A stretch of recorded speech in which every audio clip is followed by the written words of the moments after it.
So with all this information that came out in your favor, you talked about death and destruction.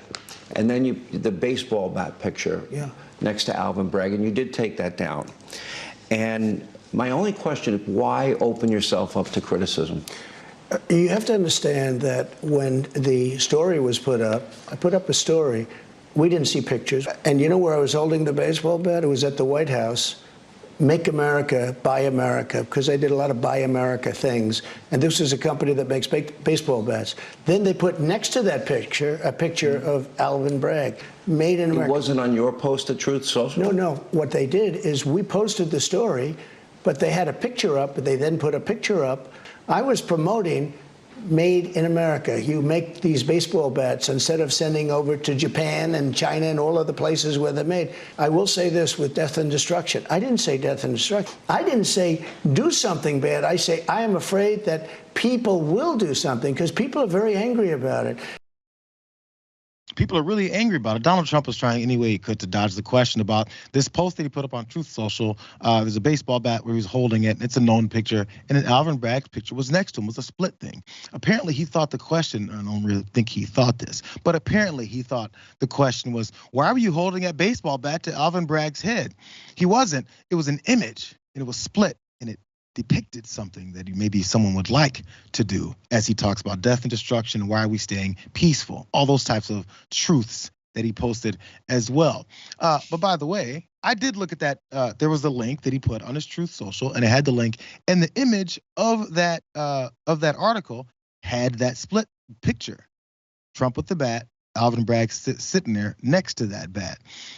So from his story, at least his explanation that he could have said much more clearly was, I posted an article and that article had that image. That's what it is that he was trying to say. So if that's the case, either Trump didn't go to that article and read it, or he went to it, saw that image at the top of it and went, that's a good image. Let's go ahead and post that, because that's exactly what happened. There's other moments from this, but just his rambling excuse for trying to get away from his violent rhetoric is the first question I have for you.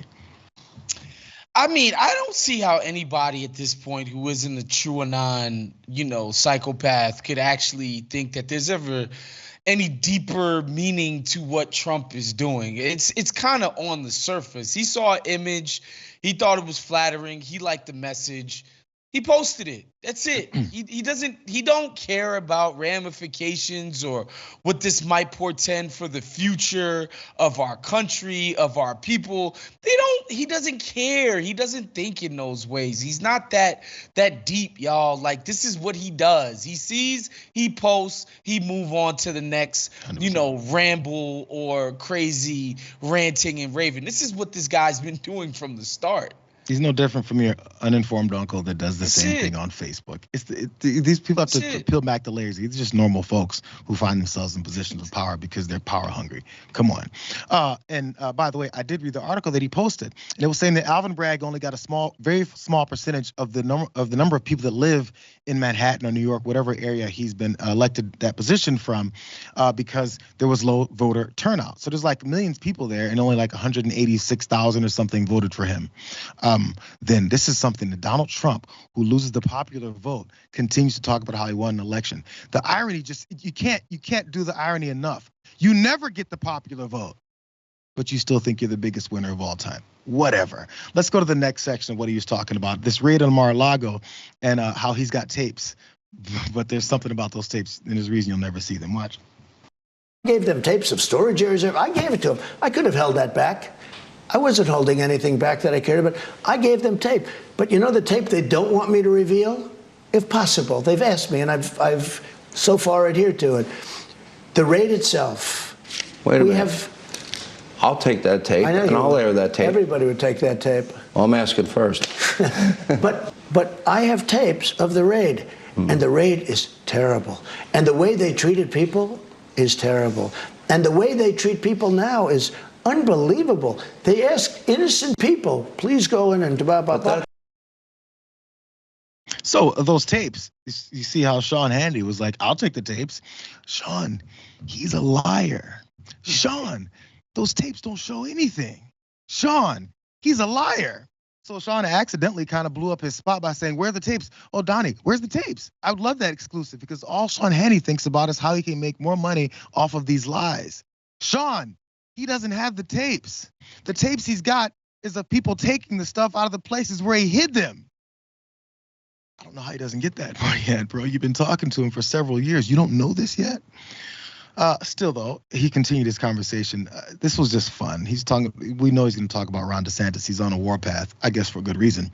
But the way that he described this endorsement process was just glorious. Let's watch. So what happened with Ron is the following. He came to see me. He was getting killed. He was being crushed. Adam Putnam, it was over. Ron came to see me, tears in his eyes. He said, I need you to do me a big favor. First he asked for the meeting, then he asked me for the favor. I said, what's the favor?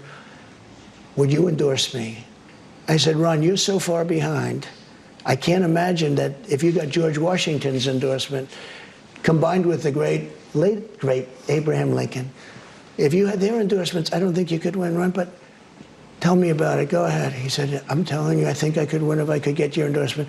And he was, you'll have to check the records, but many, many, many points. It was over. I said, let's give it a shot, Ron, okay? And he was desperate. I said, okay. From the moment I pressed that button, he blew the guy away. The race was over.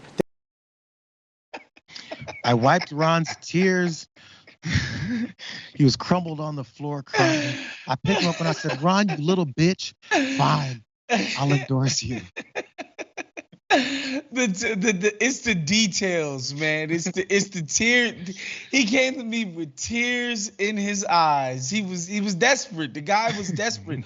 I didn't think if George Washington came out of the grave to endorse him, he could be saved. That he compared himself to the great George Washington and the great Abe Lincoln. He was just like, that's how incredible my endorsement was. This guy owes his entire political life to me, which I think it's very true.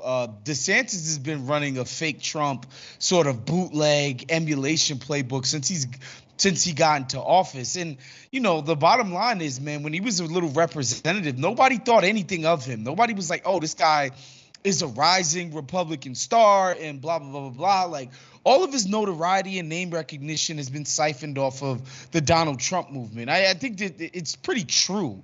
To DeSantis' credit, he's taken the Trump playbook and sort of spun it in his own diabolical, twisted, sick way.